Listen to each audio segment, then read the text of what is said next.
Good morning, collective.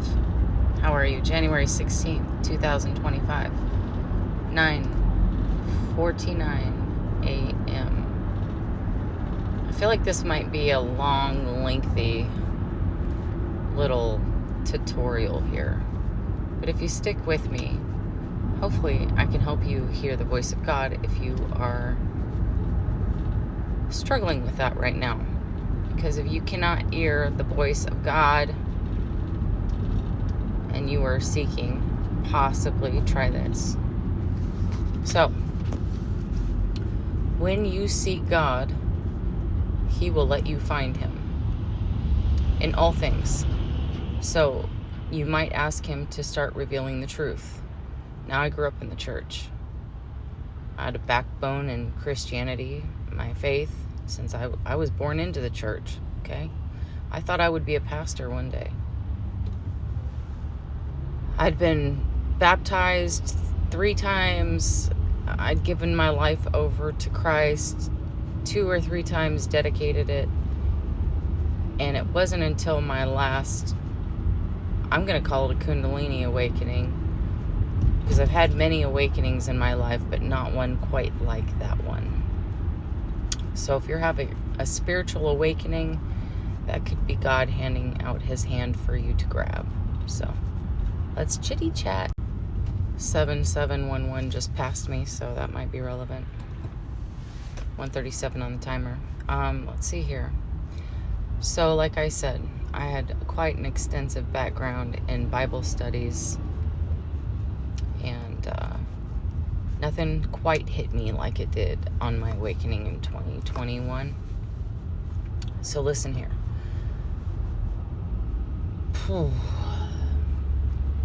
I have my awakening, and then I hear God say, I want you to forget everything you ever learned before from the church and follow me now. And I was like, really? He's like, yeah. Then He led me to the book of Enoch. And I actually called a pastor friend of mine and was speaking on this stuff, and he gave me a really old Hebrew Bible. And I borrowed it, and then I started going through all the Apocrypha, all the books that they left out of the Bible. And then I started studying the Roman Empire. So I was seeking truth, and I was finding a bunch of it.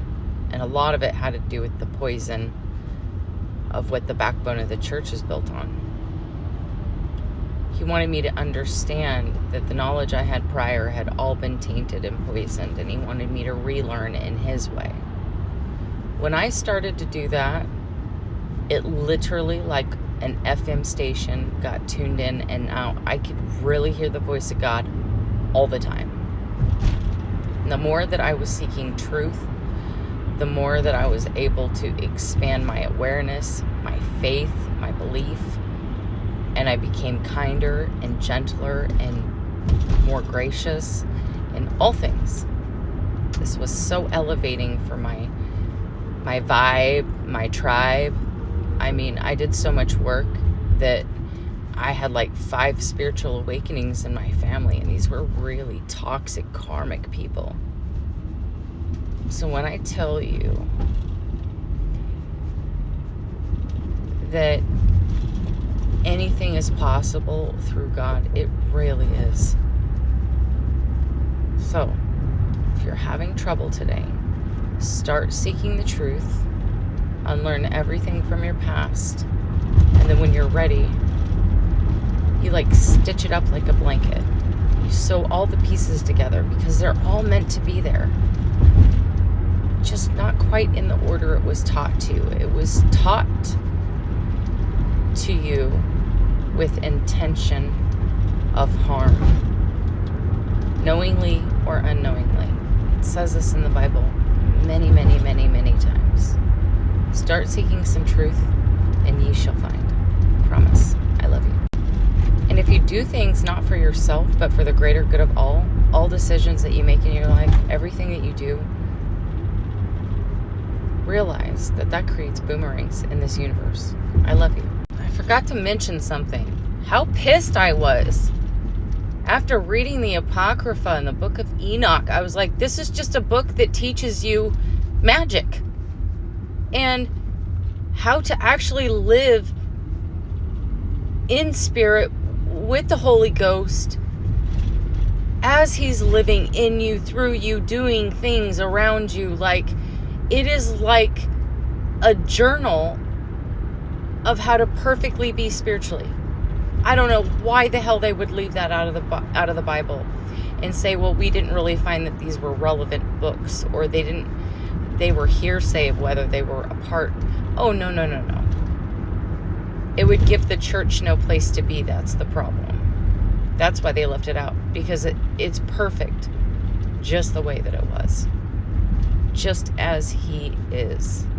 Go search those books and you tell me different, because I swear to God, when you go through that book and you get downloads and you listen to it 2, 3, 4, 5 times, and more is revealed to you, and then you realize that the book is nothing but huge codes, you're like, oh wow, there's so much here.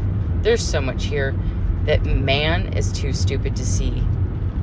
So they thought they were leaving out all this great stuff, but there's still good nuggets in the Bible. Don't get me wrong. There's code everywhere. There is a reason for every single number right before its verse. Just like, and that's around the same time that they decided to start fucking with time. So you tell me, the time thief, he seeks to kill and destroy. So let's not get it twisted.